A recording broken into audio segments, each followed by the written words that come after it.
Good morning, my name is Nicholas Barone, and today I'll be discussing single-use plastics in the ocean. My research question was, to what extent will the reduction, as well as the removal of plastic waste in the Pacific and Atlantic Oceans, benefit the population of marine ecosystems? My argument is that the reduction, as well as the removal of plastic waste in the Pacific and Atlantic Oceans, will benefit the populations of marine ecosystems.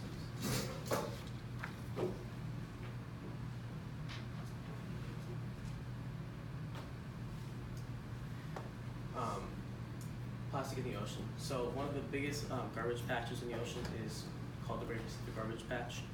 It's located between California and Hawaii, and from the stimulus it says about 60 to 80% of all marine debris is composed of plastics, and Ocean Conservancy's Trash Free Seas Alliance estimates that 8 million metric tons of plastic enters the ocean each year.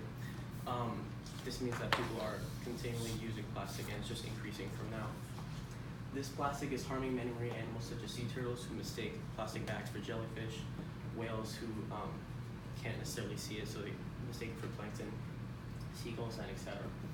This is ruining beaches along the Pacific and other oceans, which is impacting people economically because tourism declines due to the bad look of the beaches. My two solutions proposed for decreasing the amount of plastic is a ban on single-use plastics and increased coverage on inventions that release plastic from the oceans. First we're talking about a ban on single-use plastics. A single-use plastic is a material that is only meant to serve one purpose, then to be thrown out. So like a plastic water bottle that you would drink and then throw out, or a plastic bag that you would have your groceries in from Publix, let's say. This is important because, or the ban would be important because plastic waste would be stopped at the source and prevent customers from buying them. So Coca-Cola company, or companies such as Coca-Cola could focus more on cans instead of plastic bottles to make sure that plastic production decreases. And as this chart as you can see by this chart, the global composition of marine litter is almost 75% plastic, and out of all, almost 75% plastic. The effect that this ban will have on marine life is that it will decrease the amount of plastic going into the ocean. And with my second solution, that will be taking plastic out of the ocean, we could see a clean ocean in about 5 to 10 years. So these are some images. This is Ocean Conservancy's top 10 items collected from the 2014 report. As you can see,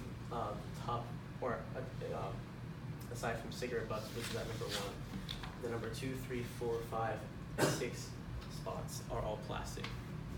And plastic bottles are at 940,000, bottle caps 847, straws at 555,000. These numbers are just increasing over the years. This is a dead bird who mistakenly thought this cap was food, and in turn died due to it. And this turtle is entangled in a holder for plastic bottles, and is grown into this plastic case due to the deforming of its shell. So this will have positive and negative effects, some positive being less plastic being produced, therefore less being thrown away, and it would greatly contribute to the new age of an environmentally healthy world. Some negative aspects are that companies are dependent on the production of plastic will face major problems, such as Zephyr Hills, who's a water bottle company, and they would either have to find another solution that isn't plastic to make water bottles or other solutions. And people may not be happy with the change. I know that paper straws aren't as popular now because they aren't what people are used to, but they are better for the environment. The second solution is that increasing popularity of inventions that remove plastic from the ocean will decrease the amount of plastic. So not only are major inventions important, but local plastic cleanups are just as helpful. We live in Florida, so there are many beaches, and there are many opportunities for you to go to local plastic beach cleanups. One very interesting organization that I saw was the Ocean Cleanup, and as of now they made 2 systems to help reduce the amount of plastic in the ocean. One is called the system, and the other is the interceptor. So the system is a contraption that is placed in the ocean, and using currents and wind, it will collect debris because the debris will move faster than the net. It's not a net, it's more of a skirt, a plastic skirt, so it's able to collect trash, and this anchor is holding it back from moving as fast as the plastic.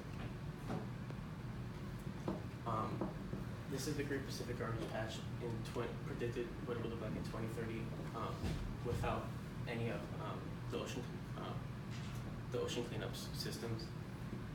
And this is what they said it would look like in 2030 with its cleanups. As you can see, it's a drastic change from what they can and can't do. As the system operates in the ocean, the interceptor works in rivers that lead to the oceans, which is the main source of plastic.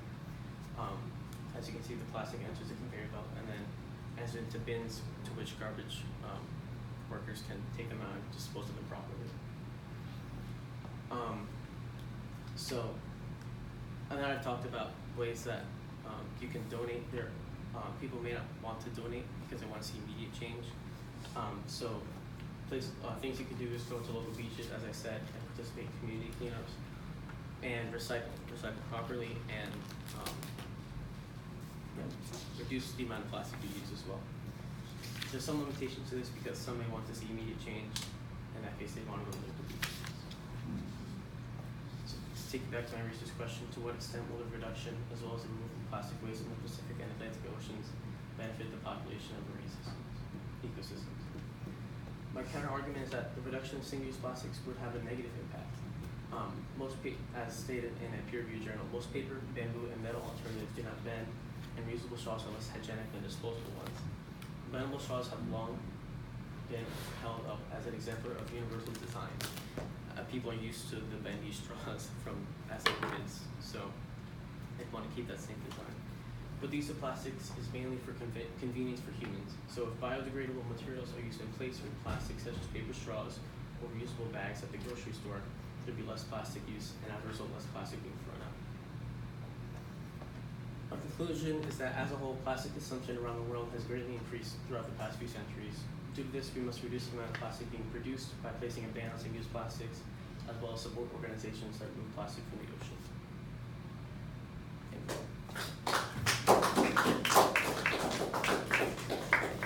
All right, two questions I have for you. First up, how did your research question evolve as you moved through the process? My research question evolved. At first, it was about to what extent would it affect in the Atlantic Ocean, and then I realized that at first it was about sea turtles, and it was in the Atlantic Ocean, but then I realized the main population of sea turtles is in the Pacific, as well as the Great Pacific Garbage Patch, which greatly contributed to my argument. Okay, and then if you had more time, what additional research would you do? If I had more time, I would probably acquire more statistics about how much of an effect local beach cleanups have, or if other countries are placing bans on single-use plastics already. You're done, thank you.